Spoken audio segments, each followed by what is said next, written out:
आपको लिए चलते हैं सीधा छत्तीसगढ़, जहां पर छत्तीसगढ़ सरकार के 6 महीने पूरे हो रहे हैं और यहां पर दिल्ली में छत्तीसगढ़ के सीएम विष्णुदेव साय अपने 6 महीने के कार्यकाल का लेखा जोखा लेकर आए हैं। बागडोर उनके हाथ में चला गया तो ये 5 वर्षों में फिर छत्तीसगढ़ विकास की दृष्टि से बहुत पीछे चला गया।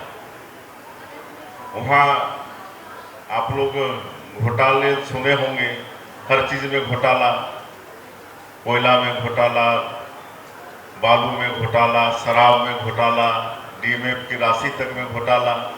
और आज कितने घोटालेबाज जेल के अंदर में है सबको मालूम है, पूरे देश को मालूम है। तो जो जनता विश्वास करके कांग्रेस को सरकार में बैठाई थी और बहुत बड़ा जनादेश कांग्रेस को मिला था, लेकिन छत्तीसगढ़ की 3 करोड़ जनता के विश्वास में कांग्रेस की सरकार ने पानी फेरने का काम किया।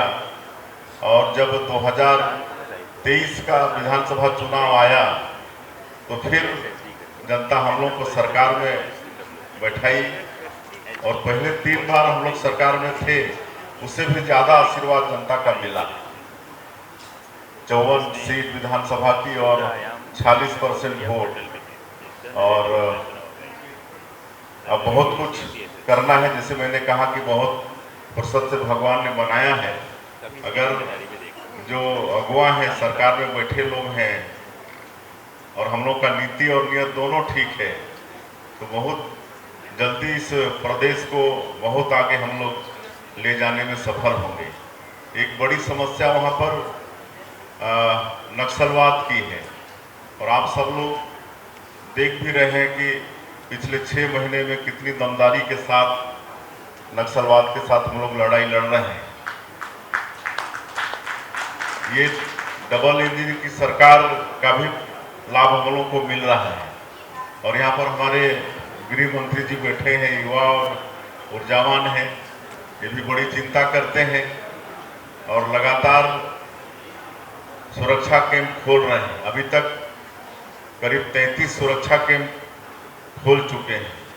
और एक सुरक्षा कैंप खोलने का मतलब सुरक्षा कैंप के 5 किलोमीटर के रेडियस में जितने गांव आते हैं वहां पर सरकार की सारी सुविधाओं को पहुंचाना।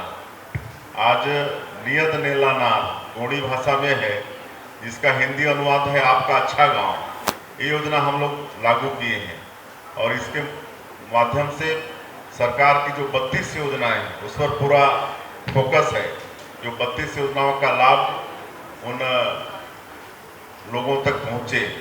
आज बस्तर क्षेत्र का 5 जिला रह गया है जहां पर नक्सलवाद है, लेकिन 5 जिलों में 33 सुरक्षा कैंप खुल चुके हैं। आगे 29 और सुरक्षा कैंप खोलना है और वहां पर किसी तरह से भी संसाधन की कमी हम लोग होने नहीं दे रहे हैं। वहां सड़क पहुंचा रहे हैं, बिजली पहुंचा रहे हैं, लोगों के पक्का का मकान बनवा रहे हैं, उनका राशन कार्ड बन रहा है, उनका आधार कार्ड बन रहा है, वहाँ शिक्षा चिकित्सा की व्यवस्था कर रहे हैं। आज 14,000 घरों में बिजली नहीं थी तो बिजली पहुंचाने का काम कर रहे हैं। दूरसंचार के क्षेत्र में 150 से ज़्यादा वहाँ पर टावर लगा चुके हैं। तो इस तेज़ी से वहाँ पर काम कर रहे हैं। हमारे गृह मंत्री जी स्वयं चिंता करते हैं, हमारे प्रदेश के सीएस लगातार मॉनिटरिंग करते हैं। तो ये चिंता हम लोग कर रहे हैं मुख्यमंत्री। और नक्सलवाद अगर खत्म हो जाए तो बस्तर का जो पूरा क्षेत्र है वो स्वर्ग है और टूरिज्म के क्षेत्र में बहुत आगे बढ़ सकता है। और हमें विश्वास के साथ कर सकते हैं कि डबल इंजन की सरकार का लाभ हम लोग को मिल रहा है। और जो हमारे एचएम साहब का संकल्प है, प्रधानमंत्री जी का संकल्प है कि 3 साल बोले थे, 1 साल 6 महीना पहले ही बोले थे कि 3 साल में इस नक्सलवाद को खत्म करना है, तो उनके संकल्प को पूरा कर पाने में हम लोग सफल होंगे।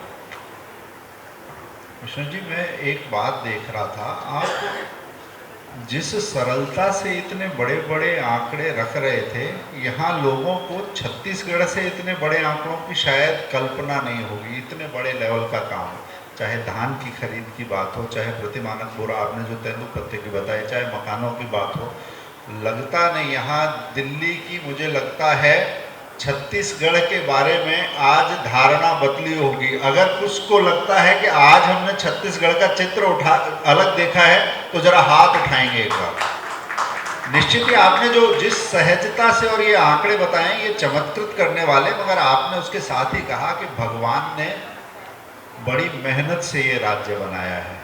मगर आप तो मेहनत ही करते रह गए। आपने मेहनत से राम मंदिर भी बनाया, आप राम राम करते रहे, वो महादेव करके भी बड़ी मेहनत से कुछ और कर गए। खैर, ये प्रश्न बहुत सारे होंगे। मेरे पास दूसरा प्रश्न अभी रिद्धिमा मेहता का आया है। रिद्धिमा जी, प्रश्न, माइक प्लीज।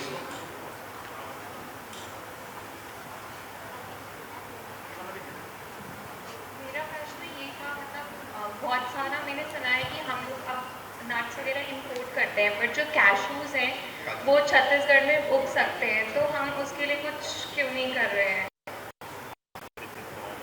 देखिए, आपने इसके साथ ही मंदिरों की बात भी लिखी थी। हाँ, मतलब दूसरा प्रश्न, हमारे प्रधानमंत्री जी का संकल्प है कि किसानों की आय दोगुना करेंगे। तो किसानों की आय दोगुना करने के अनेक माध्यम हैं। एग्रीकल्चर तो है ही है, उसके साथ ही साथ हॉर्टिकल्चर है, फ्लोरिकल्चर है, सेरिकल्चर है, ये सब में ध्यान दे रहे हैं और हॉर्टिकल्चर को बहुत बढ़ावा दे रहे हैं। काफ़ी इसका रकबा बढ़ रहा है। और हमारा जसपुर जहाँ से हम आते हैं उधर तो हम लोग आपका काजू, नाशपाती, आम, लीची, इसके साथ साथ चाय की भी खेती कर रहे हैं। जसपुर का हमारा एक मनोरा विकासखंड है, वहाँ पर कई एकड़ में चाय की भी खेती हो रही है। प्रोसेसिंग प्लांट भी लगाए हैं। वहाँ से मतलब जो चाय पत्ती दार्जिलिंग की चाय पत्ती के बराबर है। वहाँ पर हम लोग का एक ओघड़ आश्रम है सोगड़ा में, उनका स्वयं का 10 एकड़ में चाय का बागान है और सरकारी चाय का बागान और है। और किसानों को भी प्रोत्साहित कर रहे हैं कि वो लोग भी अपने निजी भूमि में चाय पत्ती लगाएं। और सेव, आपको हम ये भी बता रहे हैं कि वहाँ पर सेव का भी खेती होने लगा है। हमारा जो वनवासी कल्याण आश्रम है वो वहाँ पर मनोरा में सेव भी उगा रहे हैं और वो सेव भी अच्छा क्वालिटी का आ रहा है। तो इस तरह से पूरे प्रदेश में हॉर्टिकल्चर में भी बहुत बढ़ावा दे रहे हैं, मत्स्य पालन में बढ़ावा दे रहे हैं, पशुपालन में बढ़ावा दे रहे हैं, सभी क्षेत्रों में बढ़ावा दे रहे हैं, तभी जाके किसानों की आय को दोगुना कर पाएंगे। जी, रिद्धिमा जी, सिर्फ काजू नहीं, दृष्टि सिर्फ एक जगह नहीं है, ये विविधतापूर्ण प्रयास होंगे तो कैसे छत्तीसगढ़ की झोली भरने वाली है आने वाले समय में, उसका एक दृष्टिपथ आपने बताया। अगला प्रश्न मेरे पास प्रोफेसर चंदन चौबे जी के पास से है। पहली पंक्ति में। नमस्कार, मैं प्रोफेसर चंदन चौबे हूँ। मैं सबसे पहले तो 5-6 जन परिवार का हार्दिक आभार प्रकट करता हूँ कि छत्तीसगढ़ संवाद उन्होंने आयोजित किया और आप लोगों का स्वागत करता हूँ दिल्ली में। मैं उत्तर पूर्व में कला और संस्कृति के क्षेत्र में काम कर रहा था। मुझे कहा गया कि छत्तीसगढ़ में कलाओं में काम करो। मैं पिछले दिनों गया वहाँ लगातार और कुछ सभी एक बात कहते थे। मैंने कहा मुख्यमंत्री कैसे हैं? सीधा है, आपको बहुत सरल और सहज सीधा व्यक्ति माना जाता है। क्या इस प्रशासनिक मामलों में इस सहज सरल और सीधे व्यक्ति की छवि से कठिनाई नहीं होती है क्या? देखिए, भगवान स्वभाव से हमको सीधा बनाया है, लेकिन हमारी राजनीतिक जीवन 3 दशक से भी ज़्यादा का है और लगातार लोगों का आशीर्वाद बढ़ ही रहा है। हम एक पंच से अपनी राजनीतिक यात्रा शुरू की है। पंच से, ग्राम पंचायत का एक पंच जो 100-150 लोगों का प्रतिनिधि होता है, वहाँ से शुरू किए हैं। पंच, सरपंच रहे, विधायक रहे, सांसद रहे, पार्टी के अध्यक्ष का दायित्व 3 बार रहा, मोदी जी के प्रथम कार्यकाल में MOS भी रहे और आज प्रदेश का मुखिया का दायित्व भी पार्टी ने सौंपा है। तो सभा से जरूर विनम्र हैं, लेकिन जहां जनहित की बात आती है वहां पर कड़े निर्णय भी लेने में पीछे नहीं हटते। पंचायत सीरीज सबने देखी है। आप लोगों ने देखा होगा, हमारे यहाँ एक घटना तो दुर्भाग्यजनक घटना थी, बलौदा बाजार की घटना, जिसमें कलेक्ट्रेट में आगजनी तोड़ फोड़ सब हो गया। तो पहली बार SP कलेक्टर वहाँ पर सस्पेंड हुए। तो ये सब मौका पड़ने पर जनहित में कठोर से कठोर निर्णय लेने में भी हम पीछे हटते नहीं। आप सबने पंचायत सीरियल देखा होगा, बहुत सीधे किरदार भी हैं, मगर टेढ़ी से टेढ़ी चीज़ को सीधा कर लेते हैं। और जो अपनी राजनीतिक यात्रा बताई है सीधी सी, वो बताती है कि सीधी उंगली से जब घी निकालना है तो कैसे टेढ़ी होती है। बहुत बढ़िया। मेरे पास से एक अगला सवाल आया है राजीव रंजन जी का।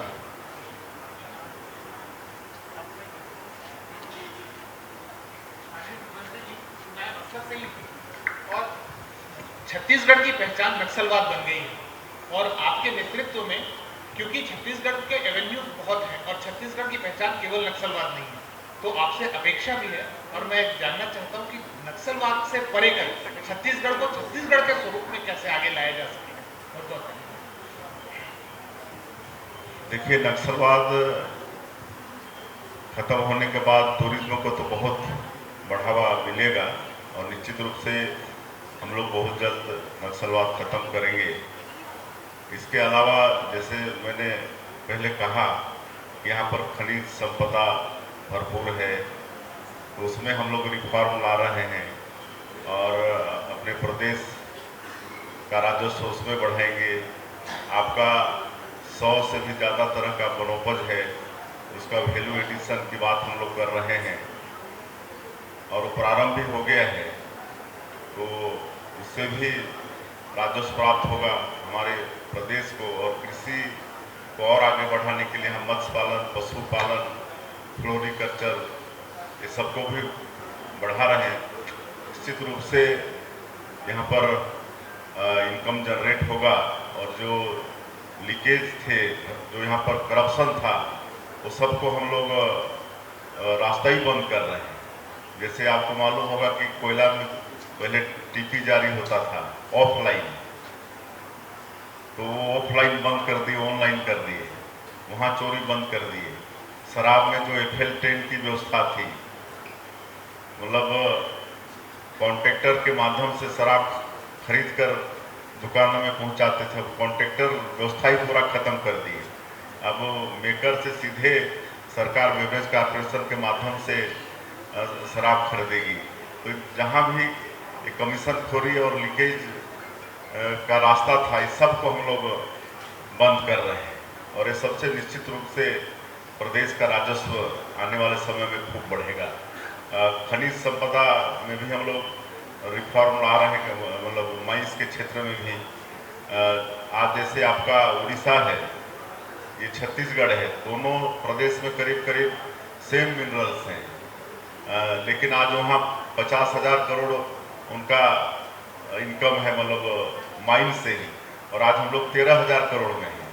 तो हम लोग यहाँ पर ऐसे रिफॉर्म ला रहे हैं कि उड़ीसा के हम लोग मतलब बराबर हो जाएं। तो ये सब सारा हर क्षेत्र में हम लोग काम कर रहे हैं और निश्चित रूप से छत्तीसगढ़ को एक संपन्न राज्य के रूप में स्थापित करेंगे। अगला प्रश्न आराधना शरण जी का है। आराधना जी।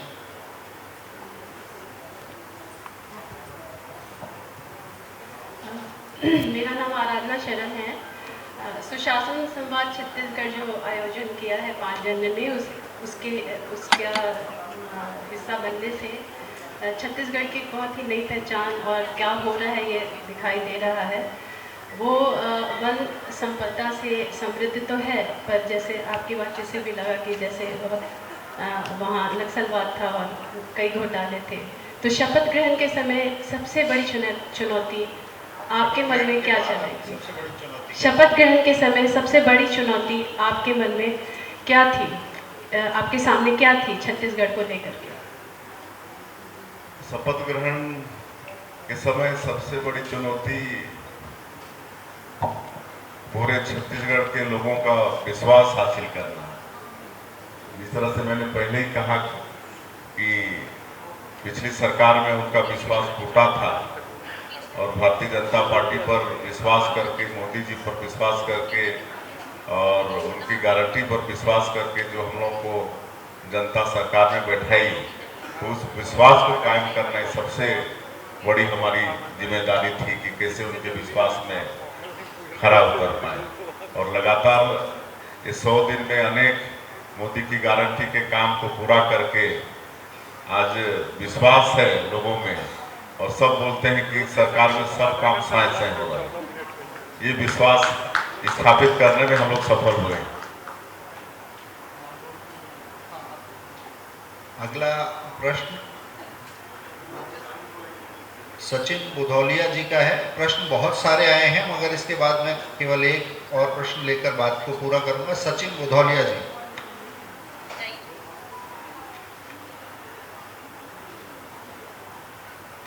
जी बहुत बहुत नमस्कार आपको। मेरा सवाल ये है कि छत्तीसगढ़ वन संपदा की दृष्टि से, खनिज संपदा की दृष्टि से बहुत समृद्ध प्रदेश है, तो इसको अमीरों की धरती और गरीबों का प्रदेश इस तरह से जाना जाता रहा है। तो अमीरों की धरती अपनी अमीरी उन गरीब परिवारों तक कैसे पहुंचाए और ये गरीब लोगों की बजाय अमीर लोगों का प्रदेश बने, इसको लेकर आप क्या सोचते हैं? इसको कैसे हासिल करेंगे? हम शायद पहले इसका उत्तर दे चुके हैं कि वनोपज का वैल्यू एडिशन हम लोग कर रहे हैं। जैसे आपके बस्तर के क्षेत्र में इमली बहुत है, पूरे प्रदेश में महुआ बहुत है और साल सीड है, आम है, कटहल है, ये सब है। तो इस सब का वैल्यू एडिशन कर रहे हैं। अभी जसपुर से एक प्रोडक्ट जसप्योर, ये महुआ से पूरा अभी जो 2 साल का कोरोना काल था उसमें पूरा सैनिटाइजर महुआ से बनाने का काम जसपुर की एक संस्था ने किया।